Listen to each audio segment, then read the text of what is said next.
Halo Sobat Peternak, berjumpa kembali bersama Peternak Pemula 38.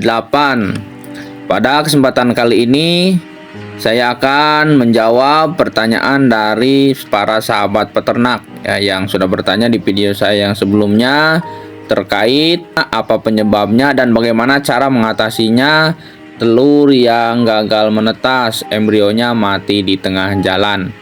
Simak terus video ini sampai selesai agar teman-teman tidak gagal paham.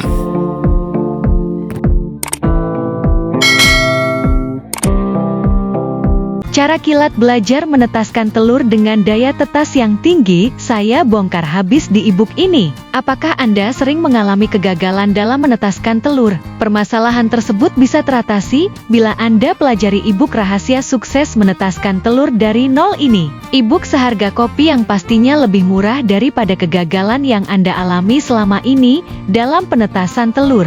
Dapatkan diskon 67% khusus pembelian hari ini. Kunjungi www.masterpenetasantelur.biz.id untuk mendapatkan diskonnya. Oke, baik teman-teman, sebelum kita menjelaskan lebih detail mengenai cara mengatasi telur yang gagal menetas, nah sebelumnya teman-teman harus paham terlebih dahulu bahwa dari setiap penetasan telur itu akan melewati 3 fase ya. 3 fase ini pasti akan dilalui dalam proses penetasan, baik itu telur ayam, telur bebek, entok maupun telur burung. Apa sajakah fase ini? Nah, simak terus sampai selesai ya teman-teman agar tidak gagal paham. Fase yang pertama adalah fase pembentukan embrio. Nah, di fase ini embrio mulai terbentuk. Nah, di fase ini biasanya dimulai dari 0 sampai 4 hari masa penetasan. Jadi di awal pertama kali kita memasukkan telur ke mesin tetas, nah sampai 3 hari ke depan atau 4 hari ke depan, nah disitulah adalah proses pembentukan embrio ataupun pembentukan calon anak ayam ya, kalau kita ingin menetaskan telur ayam.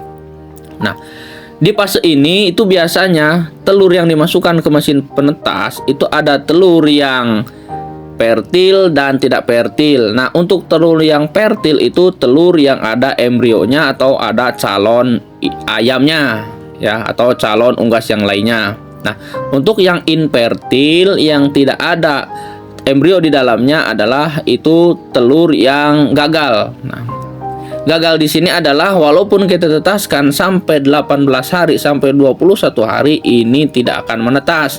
Maka untuk telur yang infertil kita keluarkan saja. Nah, untuk telur ini masih bisa kita konsumsi ya, kita goreng atau dan lain sebagainya ya. Nah, lalu apa penyebabnya? Mengapa telur ini di fase pertama ini ya, fase pembentukan itu gagal? Gagal di sini adalah tidak fertil, tidak ada embrio di dalamnya. Nah, penyebab utamanya biasanya terjadi dari kualitas spermanya. Bisa jadi kualitas spermanya kurang, entah itu indukan atau jantannya stres, mungkin sering berkelahi sesama jantannya, itu kan biasanya sering ya. Seperti itu kalau kita beternak dengan sistem umbaran ya, itu biasanya kan sesama ayam jantan itu akan saling bertarung. Nah, itu bisa menjadi stres ya. Bisa menjadi stres, menghasilkan sperma yang kurang baik. Itu juga bisa menghasilkan telur yang tidak fertil. Dan bisa juga terjadi, ini penyebabnya ya, kenapa telur tidak fertil ini diakibatkan dari perbandingan antara jantan dan betina itu terlalu banyak ya. Jadi idealnya perbandingan antara ayam jantan dan betina itu ya paling tidak yaitu 6:1. Jadi 1 penjantan, yang 5 itu ayam indukan betinanya ya. Itu biasanya bagus ya. Nanti itu fertilitasnya tinggi jika ayam jagonya 1 dan betinanya itu 5. Itu bisa terjadi demikian ya.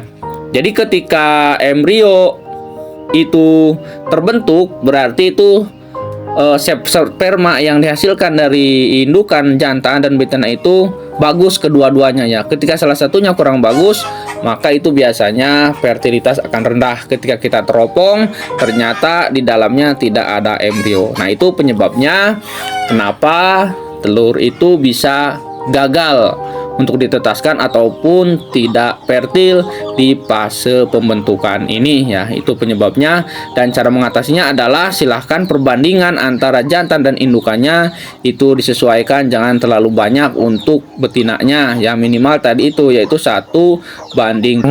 Dan jangan lupa kualitas pakan ya, kualitas pakan untuk indukan begitu jantan bentuknya itu yang bergizi ya, yang bagus, agar si kualitas telur pun bisa bagus. Karena banyak sekali terjadi ketika indukannya, pakannya itu asal-asalan kurang bagus, nutrisinya kurang, maka mengakibatkan telur itu gagal menetas, embrio mati di tengah jalan ya. Bisa juga setelah telur menetas 1 atau 2 hari mengalami kematian, itu bisa terjadi demikian. Di fase kedua ini adalah fase perkembangan embrio. Di fase ini dimulai di umur 4 hari sampai umur ke-3 hari sebelum masa penetasan. Jika telur ayam berarti di umur ke-18 hari. Nah, masa ini atau fase ini disebut dengan fase perkembangan embrio ya. Jadi setelah tadi di fase pertama yaitu embrio terbentuk, ya fase selanjutnya adalah yaitu perkembangan embrio. Nah, di fase ini sering terjadi kegagalan ataupun kematian dalam proses penetasannya ya. Jadi embrio mati di tengah jalan sehingga telur gagal menetas. Nah, di fase ini penyebabnya ya, penyebab terbesarnya biasanya adalah diakibatkan dari suhu dan kelembaban tidak ideal ataupun tidak stabil. Bisa itu terlalu tinggi, bisa juga itu terlalu rendah.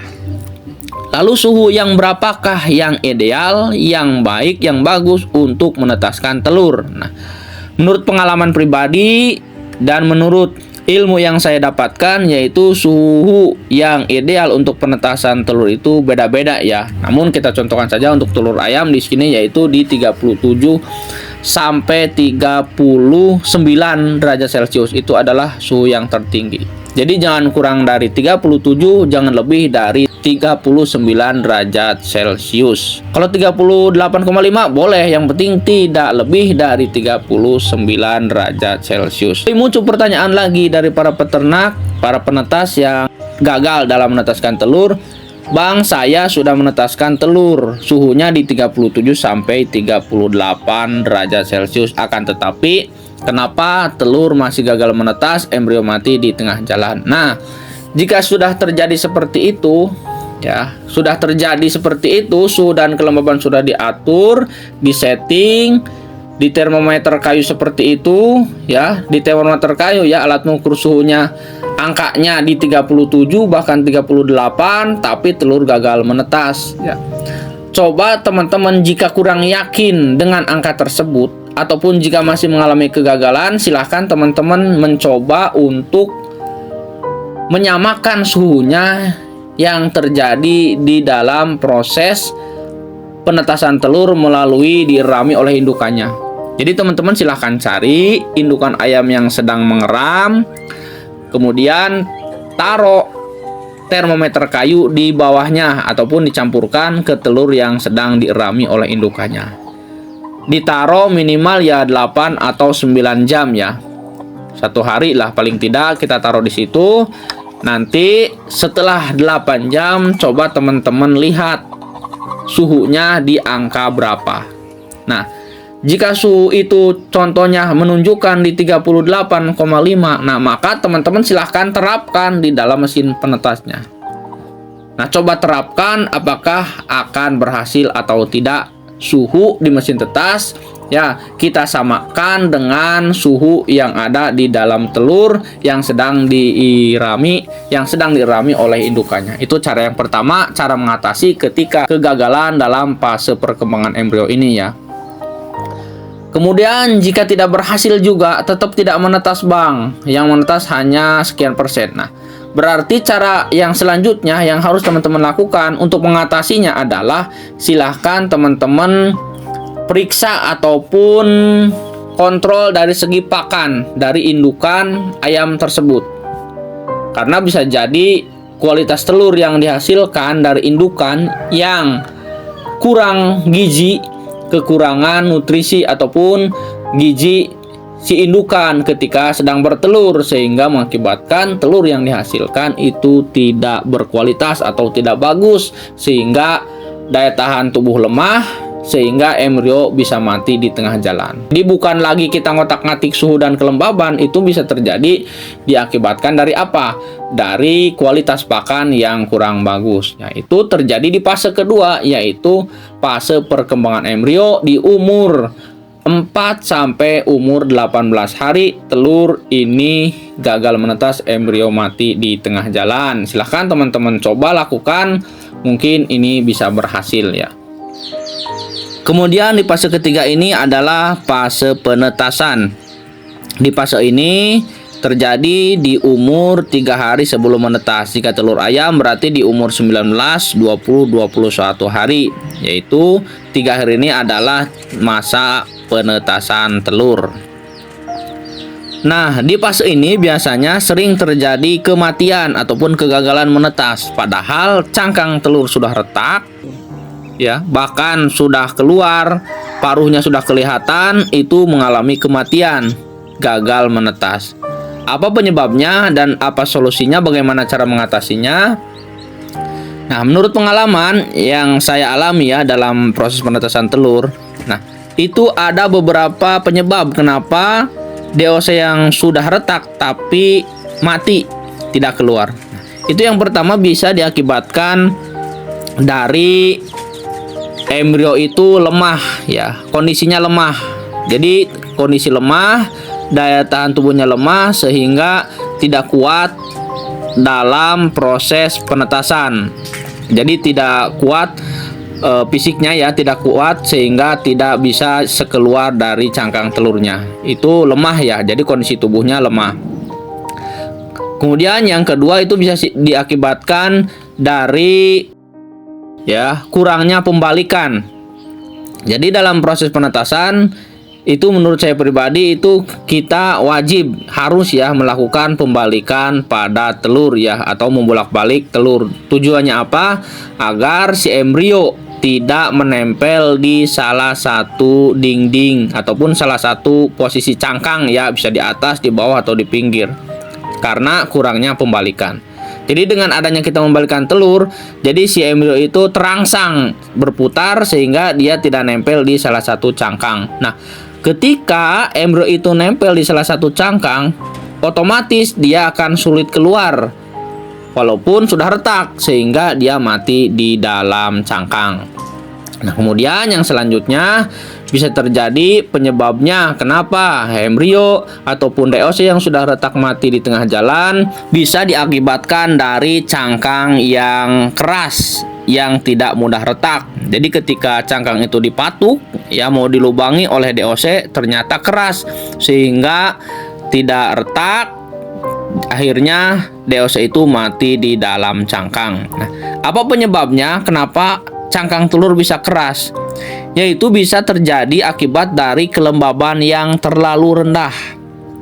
Jadi kelembaban yang terlalu rendah itu bisa mengakibatkan cangkang itu sulit untuk retak, keras ya. Nah, maka dalam pengalaman saya dalam penetasan telur itu belum pernah ya telur itu saya semprot, karena mohon maaf ya, biasanya para penetas lain itu biasanya ketika telur sudah mendekati menetas itu biasanya disemprot ya, disemprot agar cangkangnya mudah retak. Itu biasanya seperti itu. Namun saya belum pernah melakukannya. Karena apa?